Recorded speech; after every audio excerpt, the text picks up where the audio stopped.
Welcome in, college football fans, and welcome to the First and Long College Football Show. I'm your co-host, Marcus. There's your other co-host, Mason. We are on our countdown to kick off for the 2024 college football season, and today we are at number 8 on our list of teams that we feel are going to have the most impact on the college football playoff going into this season, and that team is the Notre Dame Fighting Irish. Mason, how are you today? Are you ready to talk some Notre Dame football, brother? Man, doing good as always. Notre Dame is a kind of a sleeper team for me, I guess. You don't you forget about them because they're not in a conference, they're not in a Power Four, into being independent and all that. Um, but going over this roster, I think this is a really freaking good roster, like the best I've seen in a long time. Certainly has some holes like every roster, but I think that this is a team that can really compete this year, and anxious to hear what your thoughts on what you discovered. Well, before we jump into it, folks, I do want to say what we typically do here is we go offense, then we go defense, and then we take a look at the 2024 schedule that we'll put up on your screen there, and we'll give you our predictions for the season. Mason, it was a much better season, in my opinion, in 2023 versus 2022. I felt like you didn't have some of the just kind of scratch your head type losses in 23 that you had there in 22, which was Marcus Freeman's first year. I felt like he had a lot more command over the team, and we saw a big improvement in the defense from 22 to 23.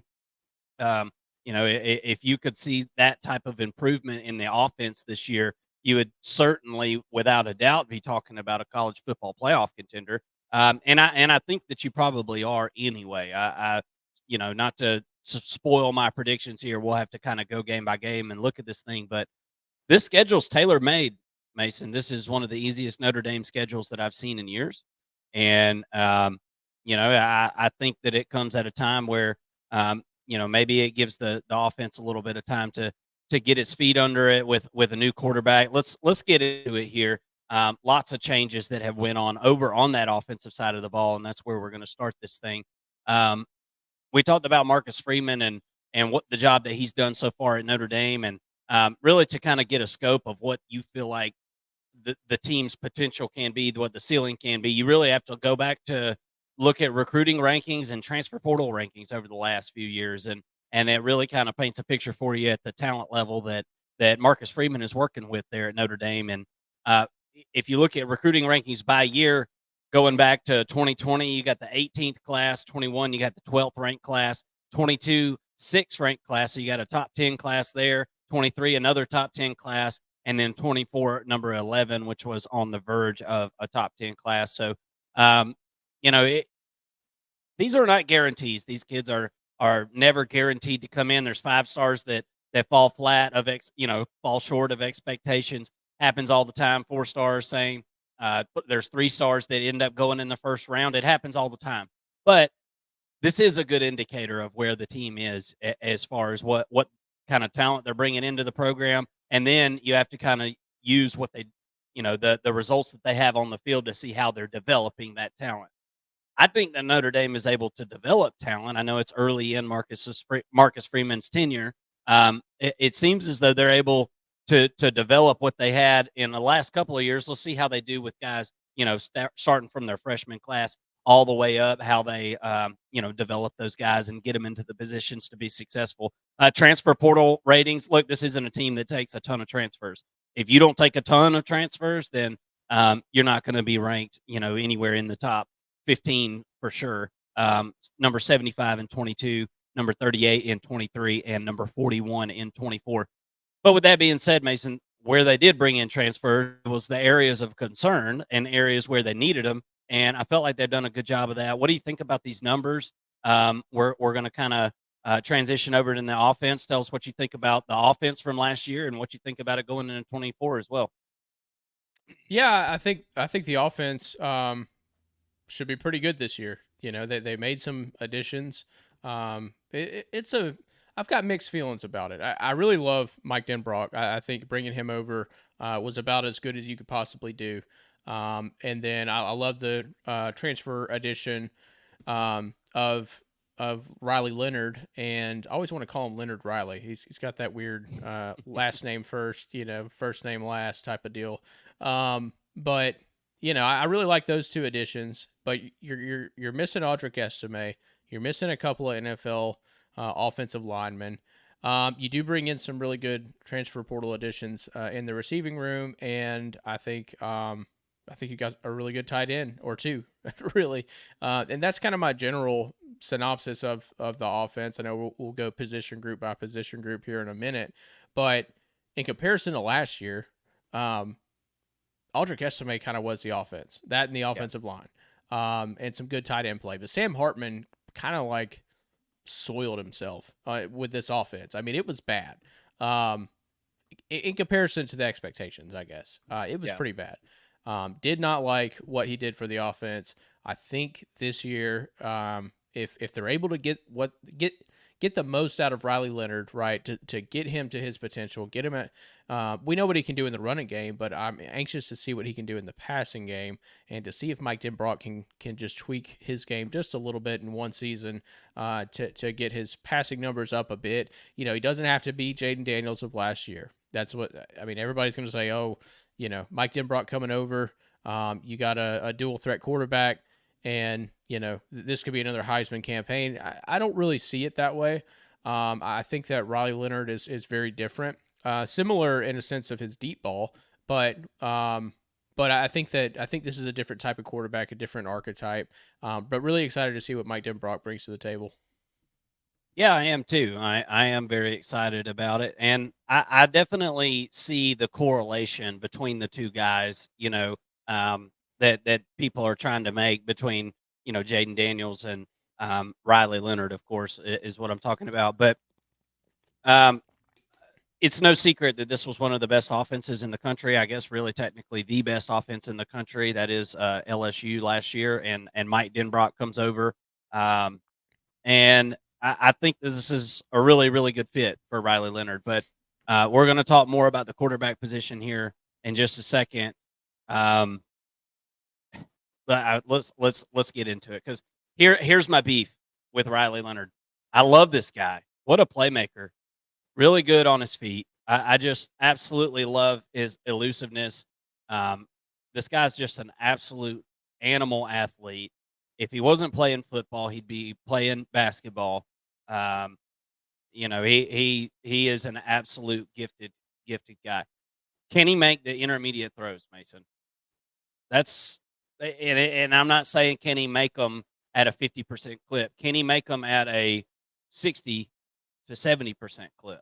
Because that's what Jaden Daniels did last year. And I know it's unfair to sit here and say that Riley Leonard needs to be, Daniels this year, because I don't think that's necessarily true. This team has a good defense, right?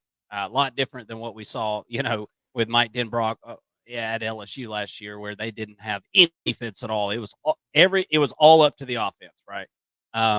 That's not this team. This team's much more complimentary. But I want to see Riley take that step forward. And look, here's another concern for me, Mason. He's limping around on the sideline during the spring game. Now, I'm not on campus, guys. I'm not some kind of insider for Notre Dame football. That's not our specialty here. We did a deep dive into this team, and I feel like I do know a good bit about this team. But just watching the spring game, it doesn't take, some kind of amazing college football analyst to see that Riley Leonard is limping. He was fine early in the spring, decided to go have a rod changed out, and supposedly he's going to be fine. But for his game to be effective, I mean, in 7 games last year, 352 rushing yards, 4 touchdowns on the ground. That's a big part of his game. I mean, there's no secret to that. And if he's not healthy, then that's not going to be a big part of his game. And if all he can do is stand in the pocket and throw, I'm interested to see how that translates for this offense, who, by the way, we keep saying we're going to get into this in a second. I'm going to say it again. We're going to get into the wide receivers in a minute, but that whole room is just totally transformed from last year. So we'll talk about that in a second, but there's not going to be any continuity with any of these guys. It's just an interesting experiment here. I love Riley Leonard. What do you think this is going to be a slow start for these guys? this is super interesting to me to see how he meshes with the rest of this team. Yeah, and I think that's the biggest question mark of this offense. I think you've got really good pieces around him, and to me, it's just a matter of how quickly can he get this offense, understand the new sort of system going on here, and how quickly can he acclimate to his players around him. To understand how his receivers run routes, what they're going to do, the decisions that they're going to make during their routes. All of that's got to gel together, and they got a really a short start, I guess, with Texas A&M coming up, really, early in the season. So I'm anxious to see kind of how he does start. I wish I had an answer, but I do think Yeah. that that's the biggest question mark. I don't. I really like what he does, but hearing about him being hurt, early, in the spring game, I think is a big question mark for me, because you're already questioning his health going into this season because of what we saw last year. Huge difference in Duke's game with Riley Leonard versus without Riley Leonard. That's the type of impact player that he is, and I I don't know much. Admittedly, I don't know much about the three quarterbacks. I Behind was him. just about to ask you. Yeah, so I I've heard good do. things about CJ Carr, Yeah. but I would really like to hear from the fans what they think about the backups, because there is a chance that you see one of them this year at some point. Hopefully not, but with Riley Leonard, as much of a gamer as he is, and honestly, that's his biggest attribute is his intangibles.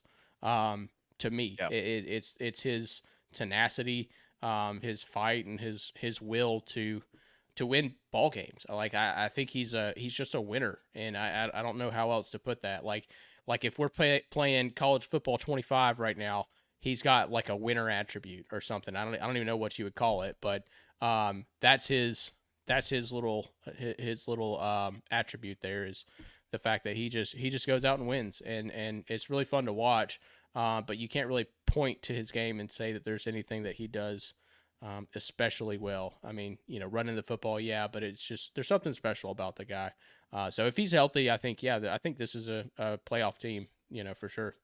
Yeah, he has the it factor for sure. There's no doubt about it, and he's an intelligent player, and um, I think that I think that he is pretty witty out there, and just from interviews I've seen with him, and saw him interviewed in the spring game, and he was out there communicating with CJ Carr. And by the way, the whole time all these spring reps are going on, the ones that he missed, as I said, he was there in the start of spring, healthy and doing everything.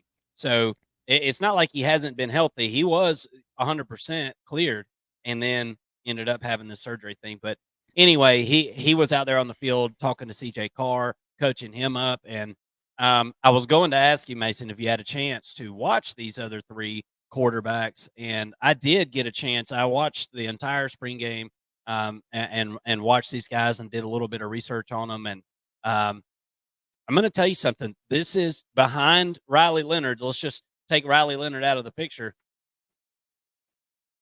These are some really good backups, man. I'm here to tell you the quarterback room is in good shape going forward for Notre Dame. There's 0% chance that Notre Dame will be lucky enough to have all these guys on the roster next year. There's no way. Mm-hmm. There will be somebody transferring out. CJ Carr is the best arm talent on the team, and he's a freshman. Just got Yeah. here in the spring. It pops, and not only does he have great arm talent, he can make throws on the run that look really, really good. He made a couple of freshman mistakes in that spring game, forced a couple of balls in there. The offensive line was still looking like it was trying to work things out. The defensive line was providing some pressure, which, look, guys, it's no secret the defense is ahead of the offense on this team right now. So that didn't surprise me a bit. But I like Kenny Minchie. He had some really nice moments in this game. Steve Angeli, I believe, is the rightful heir to the throne, the backup, whatever you want to call it. I believe he's number two off the bench there to come in and play. But I like Kenny Minchie's ability to run with the football. That he was pretty elusive, and Depending on what Mike Denbrock wants, to back up Riley Leonard, I think you've got multiple options there. And man, CJ Carr's just one to watch. I know Michigan fans have got to be saying, how in the world did we miss on this one? That guy right there is going to be a really good quarterback, Mason. We could sit here and talk about him all day. Let's keep going, though. Let's go into wide receivers. You've got a really nice transfer, Chris Mitchell. And Mason, I'm pretty sure this guy is going to be the glue that holds this thing together. Comes over from FIU, 64 receptions, 1,118 yards, 6 touchdowns, 17.5 yards per catch. This is a really good player. He didn't take him long to show it on film. Had a nice spring game, nice end of the spring game there, a nice long touchdown where he broke the defense. And then I think you've got some question marks around him. You got Bo Collins coming over from Clemson. Nobody is sitting there looking at Clemson's wide receiver room from last year saying, wow, give me some of that. You know what I'm saying? It wasn't necessarily the best group in the world. He did have 38 receptions, 510 yards. Those are good numbers. I'm not saying he can't be a good player, and it may be a Clemson thing that was holding him back, and that may be why he's gone. But he's going to be somebody that rotates in. He wasn't there during the spring, so we'll have to see how that translates on the field. Come the fall time, he'll be there for fall camp, but did not get those reps in spring. You bring over Jaden Harrison from Marshall, but honestly, Mason, I think for this wide receiver room to reach its fullest potential, I think you're going to need somebody to pull themselves up by the bootstraps, and somebody's going to have to step up that you're not looking at in the preseason saying, that they're necessarily an All-American candidate or anything. But there's a guy named Jordan Faison, and any Notre Dame fans, you at this point know who Jordan Faison is, but a lot of the college football world had no idea who this guy was because he was a walk-on. And last year when the going got rough and the room got thin, Jordan Faison was a walk-on lacrosse player with a ton of speed and mainly just raw ball ability to go get it. And he hit 4 touchdowns last year, 19 receptions, 322 yards. He's an absolute burner. There's no doubt about it. They say that they've kind of fine-tuned his skills, his route running ability and things. He's not just a go route receiver. He was a nice surprise, I'm sure, for many defenses there early on. Just like, wait, well, who's that? Nobody knew who he was. I think it was the Louisville game. He caught a long touchdown, and it was just like the announcers didn't even know his name.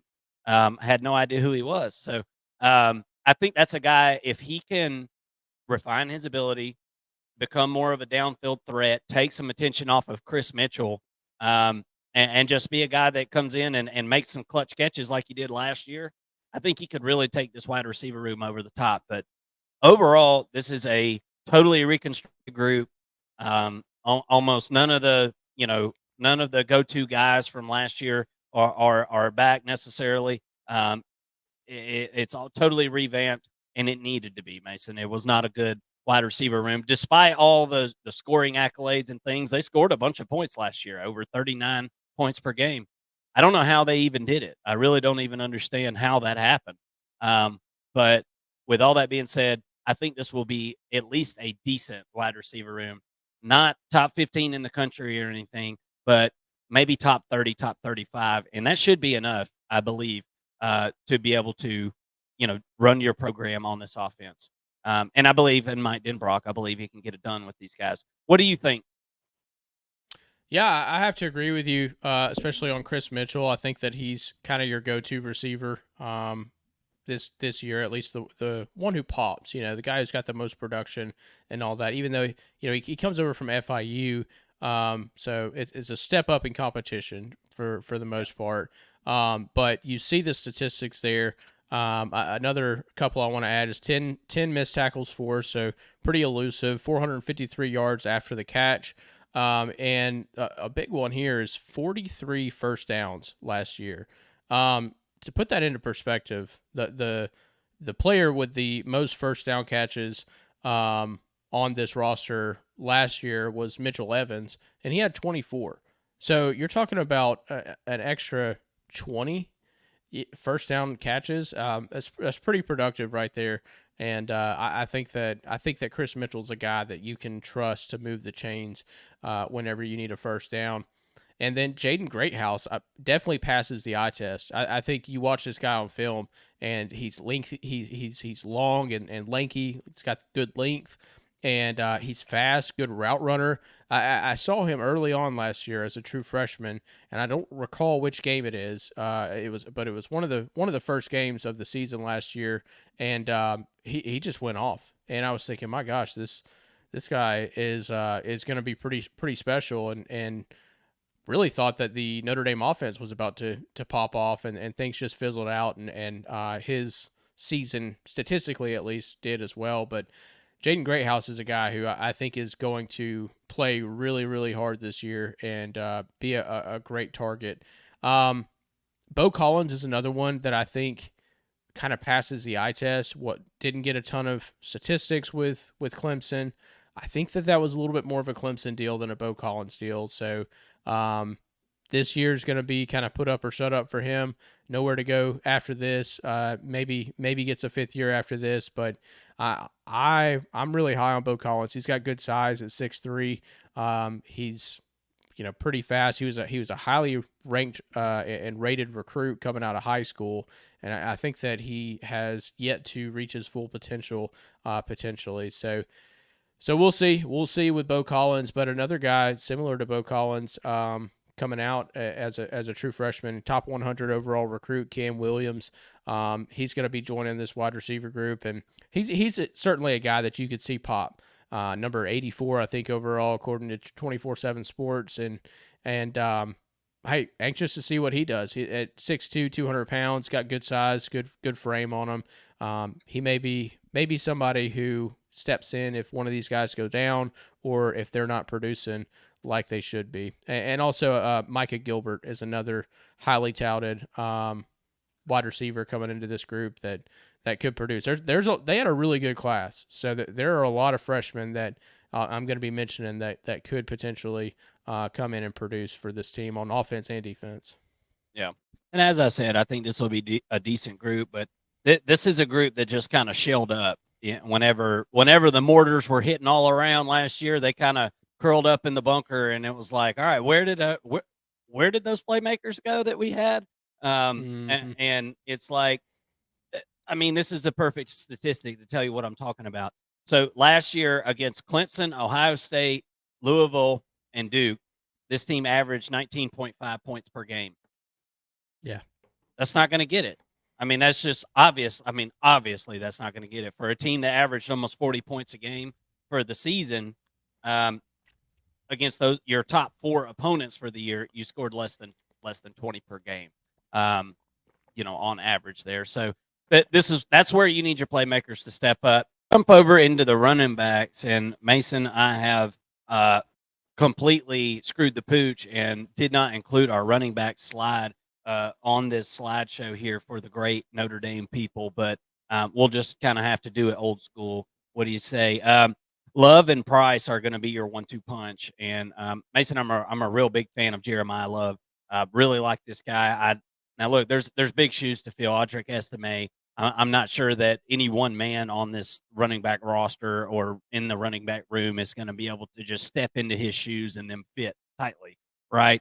And then you kind of knew you were going to lose him, but you got some bad news whenever you heard that your junior Jabron Payne isn't going to play in 2024 due to an ACL injury. So that causes another domino to fall. A lot of you Notre Dame fans probably remember Devin Ford from last year. He played a little bit of running back.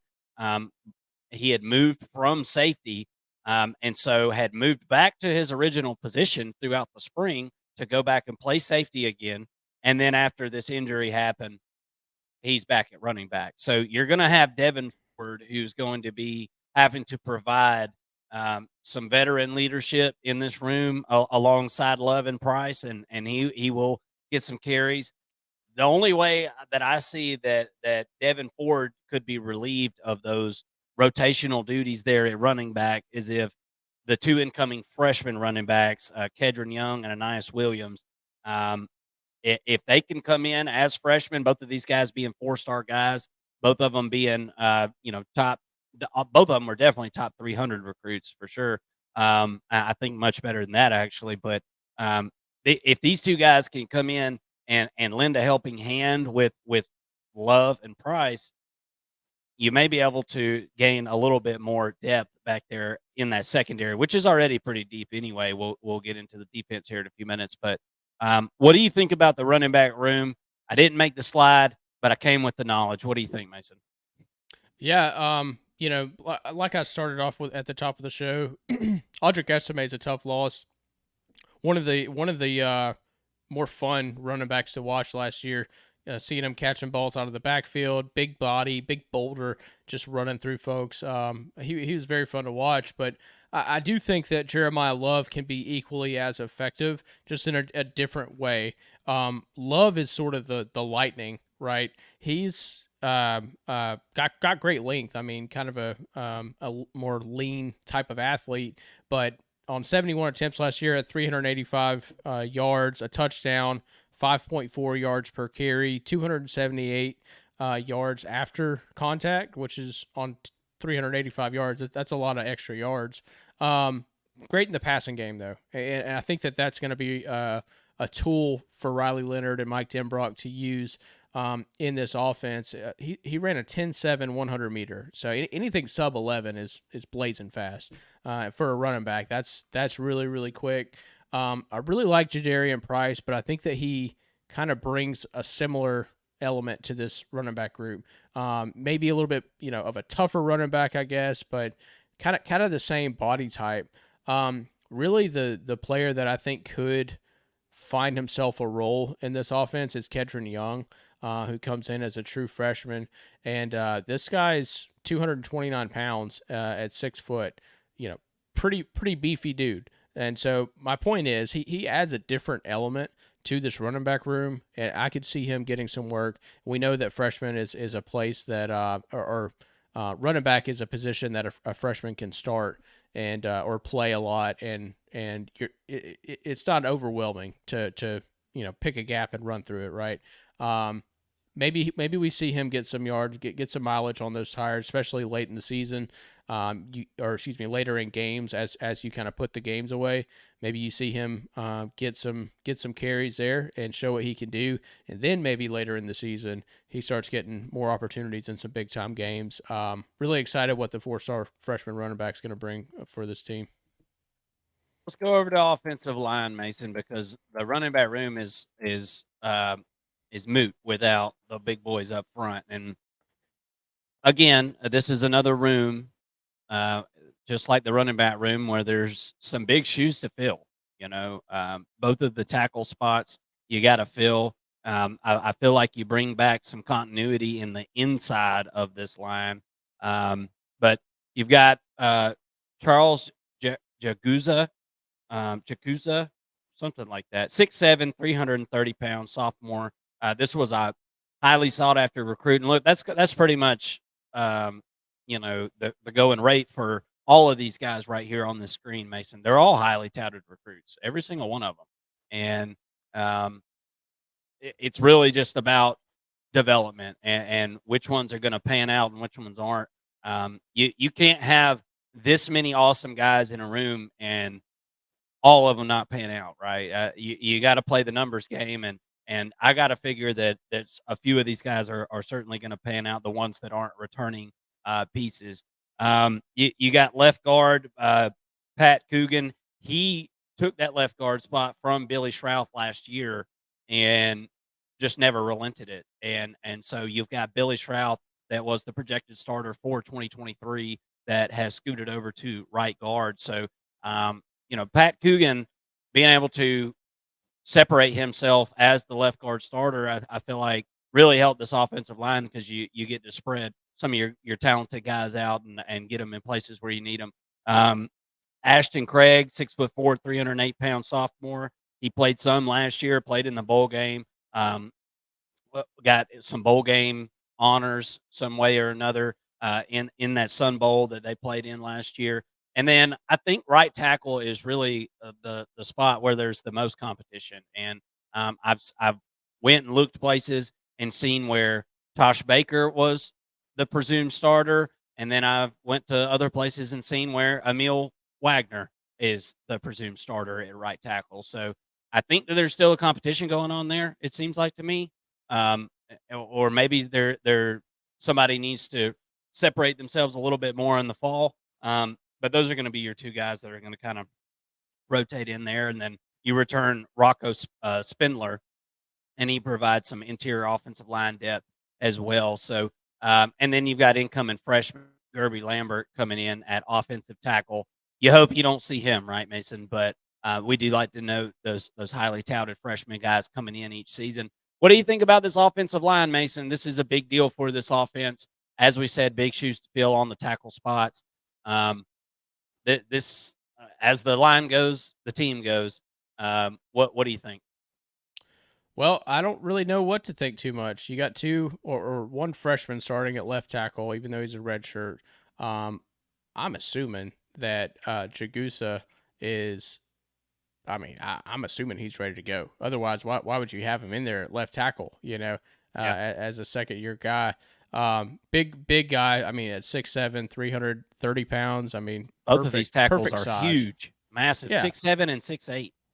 Yeah, I mean, great size for offensive tackles. So I feel pretty good about the interior of this line. Kind of worried about right tackle. I'm not too thrilled to have Tosh Baker in there. I don't know that he's, being a graduate. Sometimes I see that, a graduate player, and I kind of wonder on the talent level, right? Obviously, he's experienced, and maybe that's all you need at that right tackle position is someone who's experienced, who can, be in the right place and all that. But I'm wondering if a guy like Emil Wagner doesn't end up seating him at some point, just because he's just more talented, as a redshirt sophomore coming up. And maybe Tosh Baker plays a utility role and can kind of play left or right tackle if needed. And I mean, overall, I like what they've got on this team. Trust in Notre Dame's offensive line, if anything else, right? Tight ends and offensive line. We can trust Notre Dame to put a really good unit out on the field. I don't think that this is their best unit in a few years. If you're really looking at it, it's probably on paper heading into the season. You look at the experience level of this offensive line, and I think it's probably the weakest unit on the offense. But I still think it's going to be a really good unit when it's all said and done. I just right now there's too many question marks in this unit, and the other units are really good. I really like the wide receiving group. I think that they're going to do pretty well. Obviously, you got great quarterbacks, maybe the best unit there, and I like the running backs and tight ends as well. So, anyways, not really a knock on this group. I just think that they're pretty unproven. Yeah, I agree. Definitely some things to figure out, and we're going to figure those things out in the fall for sure. But overall, I feel like it's a B. I give this group a B if I was giving it a letter grade. I think they're going to be fine. I think they're going to be fine in this offense. Let's talk about those tight ends. And something kind of interesting that I found as I was looking through Notre Dame and Mike Denbrock and LSU's offense from last year versus what Notre Dame's offense looked like last year, and this was super interesting to me, and something that was touched on in the spring game by the commentators late in that game. But Mike Denbrock's LSU offense ran 11 personnel 91.4% of the time on offense last year, and then Notre Dame last year in 2023 ran 11 personnel only 48.7% of the time, which was like ranked in the very bottom of the country versus LSU that was ranked at the very top of the country using that 11 personnel. And if you're watching this and you don't know what 11 personnel is, that's, you've got 3 wide receivers and a running back out there, right? It's not, you're not running 2 tight ends, right? 12 personnel is when you're 2. So Notre Dame ran 12 personnel 35.2% of the time in 2023. So that's kind of where I'm getting at, Mason.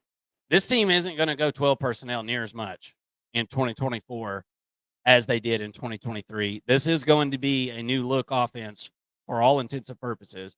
Now, are they going 90-something% 11 personnel? No, that's not. They're going to meet somewhere in the middle, but those numbers are about to change, and that's kind of been like a staple for Notre Dame football over the last, I don't know, decade or whatever, decade or more, right? It's a really physical line of scrimmage, and if that means loading up a tight end on each side, double tight ends there, we're going to do that and cram it down your throat. I think we're going to see a little bit more of an update, a little bit more of a modern style of offense, and I think that is going to really help the numbers for a guy like Mitchell Evans, who only got to play in 7 or 8 games last year, 29 receptions, 422 yards. I think this is another tight end that's going to be churned out, of the Notre Dame tight end factory. And I think that his numbers are really going to show that in the 2024 season, especially the touchdown numbers. I think we can do a lot better than one touchdown like he had in 2023. Interesting numbers to me there. What do you think about Eli Raridan? I liked him in the spring game. He was thrown to early and often, and looked to be a pretty good talent. What do you think about these two guys as your tight ends, and who else you got your eye on? Yeah, I really like Mitchell Evans. Obviously, I think he's a guy who you really kind of look at him and maybe Colston Loveland as the top 2 tight ends in the country this year, heading into the season. Colston Loveland playing for Michigan, of course, but yeah, really like what he does. He's decent in the running game as well as a run blocker. He just obviously as a receiver is a great downfield threat. Had 10 tackles, missed tackles for us last year. 24 first down catches, which I mentioned earlier, which led the team. Just a really reliable tight end for Riley Leonard to throw the ball to. I think that Mike Denbrock, you had mentioned his use of 11 personnel last year. Look at the personnel he had, right? He had 3 outstanding wide receivers, 2 of them who went in the first round, and Kyron Lacey, the other one who might be a first-round pick by the end of this year. You look at that in comparison to what he has at Notre Dame, you probably do see a little bit more 12 personnel because you have the tight ends to do it, and you maybe are a little bit weaker, or a good bit weaker, let's be honest, in the wide receiving room than you were at LSU last year, having 2 first-round draft picks. So I think that you have to play towards your strong suits. I'd be surprised if we don't see, more 12 personnel, 35%, something like that, this year, even with Mike Denbrock. But it could happen where he just wants to implement his system and figure things out. We'll have to see. But yeah, I really like Mitchell, and Mitchell Evans, and I really like Eli Raridan. I think he's more of that blocking type of tight end, and then also Cooper Flanagan. I think you'll see him a pretty good bit as well in this group, but a really solid unit overall. And what more do you expect from Notre Dame? Yeah, I think as a Notre Dame fan, I think I'd rather see a little more 11 personnel. I don't want to be 35% 12 personnel with this wide receiver group. I think there's more playmakers in the wide receiver room for sure than there isn't. I like Mitchell Evans a lot. Don't get me wrong. Eli Raridan, not a ton of experience. I mean, he hasn't really showed us what he can do in a regular season yet. 35%, 12 personnel would be top 10 in the country. I think you want to see your offense being able to rely on big time playmakers more often rather than your short yardage guys. We'll see how it pans out. I know Yeah. Denbrock is going to do whatever's best for this offense, and I can't wait to see it. There's also no Audric Estime, right? That's a big reason why they were in 12 personnel last year a lot. Trying to get him the ball, give him 7 blockers to run in front of. I mean, it just makes sense. This year they don't have that. They're going to be using a lot more passing attack, so maybe because of that, you see a lot more 11 personnel as well. Yeah, absolutely. Yeah, you're going to see the RPO game like crazy too. We already started seeing it in the spring game, and I think that really complements Riley Leonard as well. I Can't wait to see him in that scheme, man. Let's talk about this defense, and we don't have to spend near as much time on this defense as we did on the offense. We can, because I'm going to tell you right now, this is a good defense for sure. We're going to go through the players all the same, but I feel really good about this defense. I have many less questions about this defense. 56% returning production in 2024, but Mason, you see the improvements there on your screen from 2022 to 2023. Al Golden is a lot of the reasons for that, and he's obviously back. And red zone percentage from 22 to 23, you literally went from almost the worst team in the country to almost the best team in the country. That is absolutely outstanding. 38th in scoring defense in 22, down to 7th. You're pretty much top 25 in every category defensively in 23, and that was a big improvement from the previous year. So let's get into some of the guys that helped to make it happen last year, and some of the guys that we feel will help make it happen in the year upcoming. You got on the defensive line, you've got Howard Cross III making his way back, Riley Mills and Jordan Botelho. He's at the defensive end spot. You got Howard and Riley Mills there at the interior defensive line. And then you've got R.J. Oben that is going to be working on one of those ends. He transfers in from Duke and could be splitting time, I guess, with Joshua Burnham. But good pickup there from Duke, 17 tackles, 6 TFLs, 5 sacks, 6 quarterback hurries. Those are some good numbers from R.J. Oben there. And he's going to get more playing time, and that's going to be really, really good for him. You got 4-star Bryce Young and 4-star Logan Thomas coming in as incoming freshmen, as 4-star edge guys. So looking for maybe you get a spark from one of those guys, or maybe a little playing time in some blowout victories, and maybe provide some depth. But all in all, this is a really good unit. I don't have a ton of questions about the defensive line. I think this group is in pretty good shape. What do you think, Mason? Yeah, I tend to agree with you. I think Howard Cross might be the best interior defensive lineman in the country. I really like what he brings to the table. 66 tackles last year as a nose tackle. That's insane. That is absolutely insane. 7 tackles for a loss. I don't know if my number is wrong here or if your number is wrong. I had 31 quarterback hurries written down, which sounds insane. So I'm going to say that I'm wrong in comparison to 4. That would be could insane. be wrong right there. Maybe I'm, maybe it was supposed to be 13 or something. I don't know. Anyways, I'm wrong. I'm wrong 32 times a day, Mason. So I think I'm only at number 30 today. So I'm too short. So it's probably me. Regardless, this is a outstanding player. Really, really high on him. He had a 13.3% pass rush win rate last year, which is just incredible for an interior defensive lineman. 29 run stops also led the team. So you're talking about a guy who takes on 2 blockers, sheds them, gets a tackle. I really feel like you can build a whole defense around this dude. He's really impressive as a nose tackle. Behind him, we heard some unfortunate news that Gabriel Rubio, who missed a lot of the spring practice due to injury, was dealing with some personal issues. Came back over the summer for workouts. He gets hurt in fall camp on the second day of practice, so breaks a bone in his foot, and he's going to be out for several weeks, but is expected to come back at some point in the season. So a little bit of depth questions there, I guess. But you certainly would rather have him than not.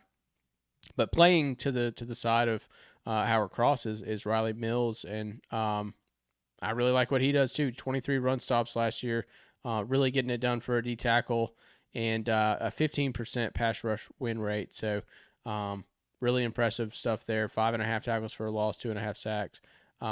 Really like what the interior is doing here on the defensive line. One of the best that I've seen so far in the teams that we've covered. And then also, R.J. Oben coming over from Duke. Who wouldn't take this guy, right? Just an absolute stud coming off the edge. 14% pass rush win rate last year. 14 quarterback hurries is what I got for him. So just really impressive stuff coming from these guys, and I think that there's some depth behind them. Really like what is it, Tui Halamaka, junior Tui Halamaka, what he brings to the table, and also Jason Onye. These are two guys who you could see rotate in and get record some stats themselves. And so I think that this is a deep unit and one of the best on the team. Yeah, I don't have a ton of concerns about this defensive line. Let's jump into the linebackers. If I had a concern on this defense, I think it's the linebacker room, Mason. I think that's kind of where I'm at. I think I've settled on that. And look, you got Jack Kaiser coming back. He's going to be, kind of the leader of that linebacker core, anchor in the weak side, good in coverage. You got Drake Bowen. He'll be in the spotlight this season after being a rotational player in 2023. Look, I really, somebody who just really, really popped out to me was Kingston Villamuasa. This guy in the spring game was just, he looked the part. Let's just say that he looked the part. I wouldn't be surprised at all if we didn't see this guy by game 3 or 4 making some starts, Mason. I really like the upside on this guy. Yeah, you got Preston Zinner, can play anywhere. You've got a few guys. It's okay. This room's okay. I think the defensive line, being as good as they are, is going to be able to alleviate some pressure on these guys and maybe make it a little easier for them to operate. This isn't my favorite group on the team, but I think it's sufficient. I would give it a C, an average grade for this linebacker group. What do you think about this linebacker core? You got to come up with some answers with some of these guys, and Bailey, maybe Villamuasu also. Maybe he can come in and help and provide some answers. What do you think? I'm totally with you. I really like this freshman, and I think that he could absolutely play right away. He's got the frame at 6'3", 236 pounds. Coming out of high school, that's just insane. And I think that he was also the number 42 player in the country. I think he might have been the third middle linebacker, if I'm not mistaken, behind Sammy Brown and Chris Cole. There may have been another one. Justin Williams, I believe, was in front of him. But anyways, a top 10 linebacker for sure, maybe top 5. And he can absolutely play. So wouldn't be surprised to see him, like you said, getting some snaps this year. I could see him maybe even kind of playing a different role, maybe playing the will linebacker, and maybe you push the graduate Jack Kaiser. I just have a thing against graduates, Mark. I don't like graduates playing on my team as a starter. They are strictly for reserve roles, right? They should only play on the 2 deep. Now, obviously there are exceptions to everything, but on Mason's fantasy team, you go from junior year to NFL. That is it. That's it. You don't get another chance because there's a freshman coming right behind you that's more talented. And that is literally the case at Notre Dame. But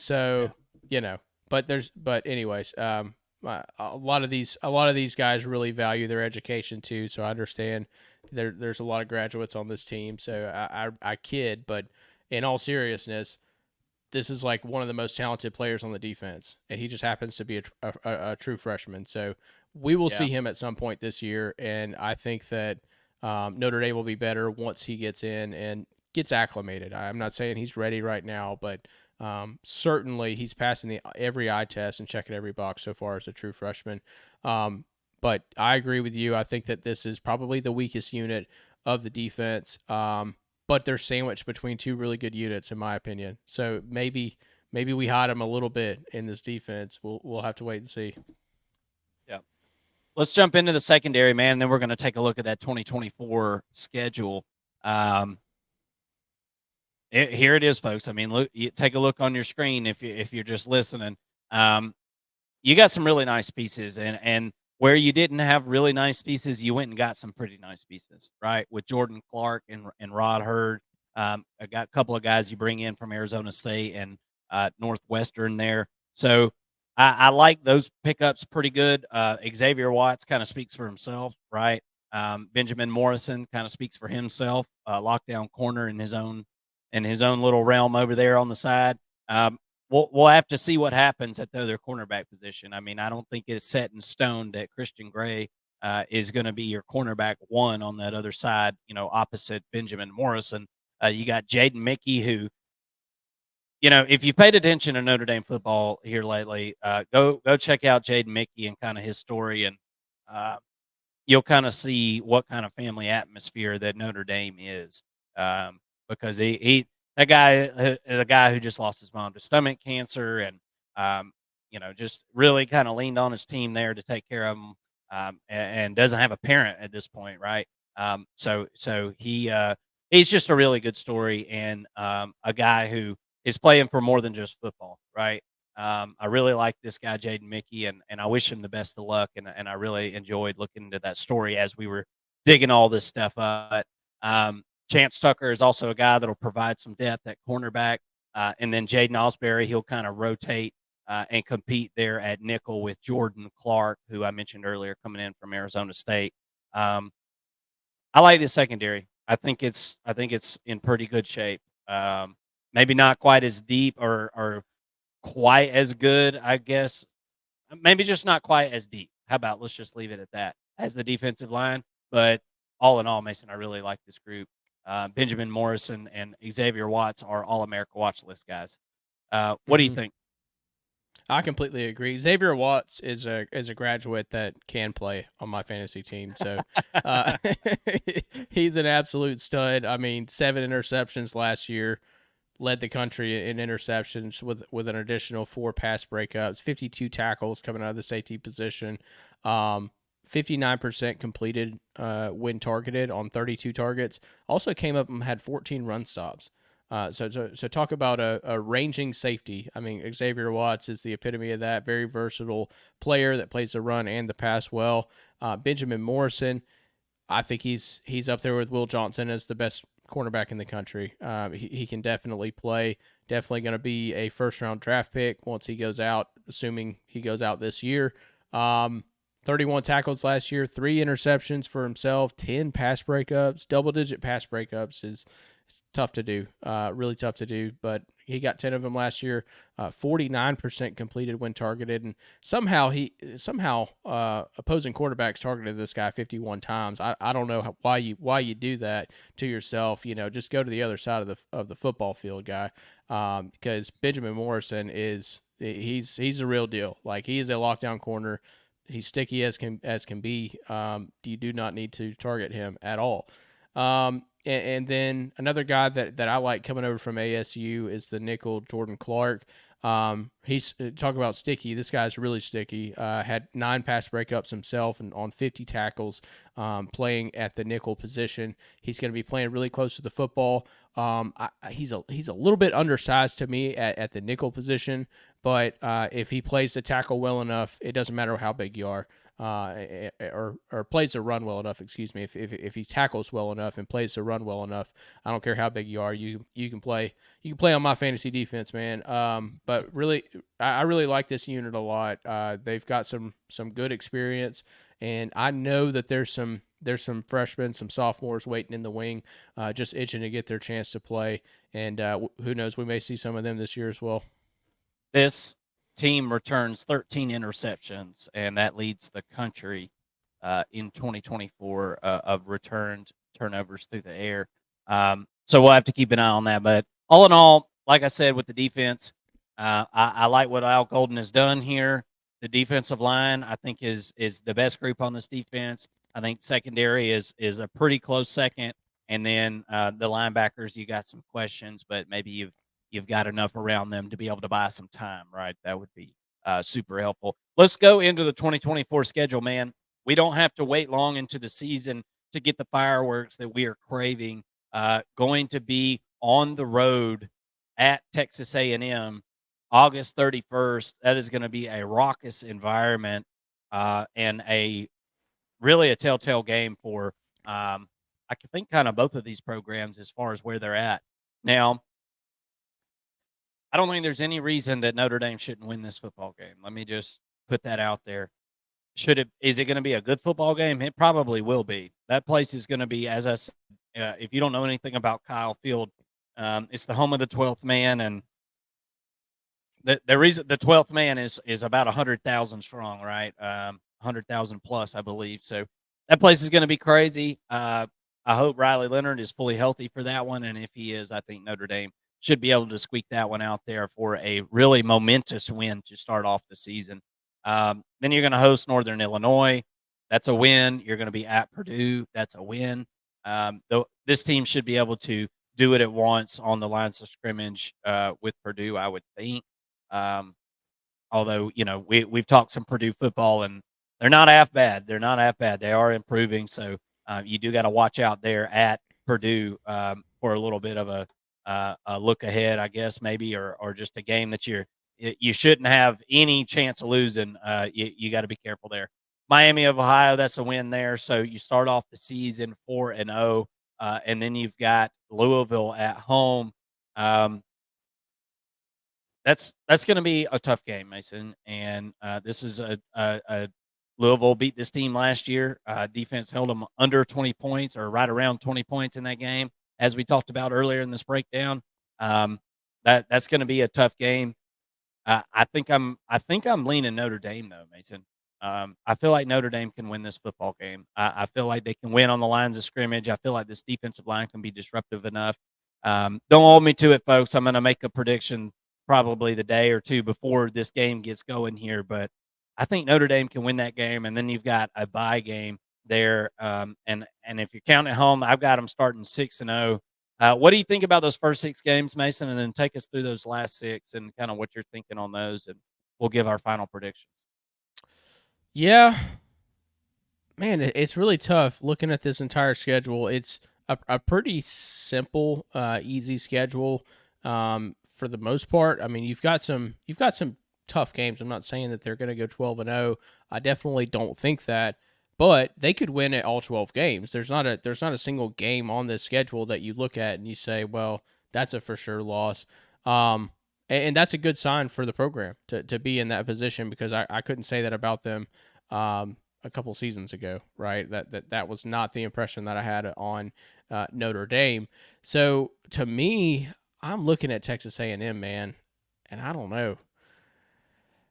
You got to go play at Cal Field. You're going against your old head coach, if you're Riley Leonard, who a head coach who knows all your tendencies, his whole defense, right? There's definitely a juicy story in there for sure, but I'm really kind of concerned with them playing on the road early in the season with a new offense, new quarterback. I think I'm going to have to, if I'm looking for losses on the schedule, right? Because I already told you they're not going to go 12-0. I think that Texas A&M is one that I'm circling and saying that may be one that ends up getting them. I would feel a little bit different about Purdue because, like you said, we did do a breakdown on them and feel pretty good about them, but they're sandwiched between 2 cupcakes. So I feel like Notre Dame is going to be up for Purdue and can kind of sleepwalk through the other 2 and be fine. And then you've got Louisville coming to you. I think that's a win because it's going to be a home game this year. And at that point, I feel pretty good about where this offense is going to be at for Notre Dame. So I've got Louisville as a win. Stanford is going to be a win. Versus Georgia Tech, I like that it's a home game, but Georgia Tech is going to upset somebody this year. I don't think it's going to be Notre Dame. I don't like that matchup for Tech. But don't be surprised if Tech pulls another Miami-like upset, or maybe even bigger. They may catch a top 15 team slipping or something like that. So I do think that they're going to get somebody, but I don't think that Notre Dame's the team for Tech. And then versus Navy, I think you're going to win that one. Florida State, you could lose that game, but I feel pretty good. I feel pretty good about Notre Dame against them. That game's at home, and I messed up here. So I know Georgia Tech is actually away. I said it was at home, but that is an away game there. So that game's going to be in Atlanta. It can be a tough place to play, even though there's only 40,000 fans there. It can somehow be 40,000 intimidating fans. So But I still like Notre Dame on that one. Versus Notre Dame against Florida State. Virginia could be kind of tricky, but I like Notre Dame there versus Army. Notre Dame and against USC, I think Notre Dame. I don't until I see USC's defense just being vastly improved as the season goes on next year. I'm going to pick Notre Dame against USC 10 times out of 10. So that's kind of the way I break it down. That would have them at 11-1. I do think that if I were to put my money on it, I think 10 wins is more likely than 11. So I think that they may drop one that they're not supposed to on top of the Texas A&M game. But, 10 or 11 wins for sure. I think this is a playoff team this year. Yeah. Whoever can win this Notre Dame and Texas A&M game is going to have some momentum. Yeah. That's for sure. And if Notre Dame can somehow get the win early in the season and then get into some easier games and get a rhythm and then beat Louisville, this team will go undefeated, I think. Now, I could see kind of two paths. I really am tempted to hit the big golden buzzer, Mason, and say that they're going 12-0. Yeah. I think there's honestly, this has been the team of all the breakdowns we've done so far that I feel most confident in betting that they go 12-0 so far. Yeah. I tend to agree with you, and I just got my eye on the at Texas A&M and then Louisville at home. And really, honestly, if you are Notre Dame, as long as you go 1-1 in those and you don't lose any other games, you're a shoe-in for the playoff, and you're going to be right where you want to be. I'm going to say that they do end up losing one of those guys. It's so hard to go undefeated. I don't want to predict it. I really don't want to predict it because it's so damn hard to predict that, and it's so hard to do. But I think 11-1 is the most likely. If I was going to pick a loss on this thing, I would say it would be Louisville or A&M. But I'll say that they'll lose to A&M there early in the season and then run the gauntlet the rest of the way. I'll go with 11-1 for the season for my record prediction. But you know what? It's going to be a really fun season. All you Notre Dame fans, I hope that you'll come and hang out with us on the First and Long College Football Show. We're going to have a really good time this season. We've got tons of stuff planned. We've got prediction shows. We've got betting shows. We've got reaction shows after all the action on Saturday nights. It's a lot of fun. We'd love to have you come join us on the live chat. Come talk with all the other college football fans and lick your wounds or enjoy the spoils of victory amongst all the other college football fans that we're going to have hanging out in our community. Can't wait to get that going. We're not very far away by the time this releases. I think just a couple of weeks out by the time we actually release this video or less. So, guys, hit the subscribe button. Don't miss a thing. Come and join us. Thank you so much for watching. Best of luck to the Notre Dame Fighting Irish this year. Signing out for the First and Long College Football Show, I'm Marcus. That's Mason. See you next time.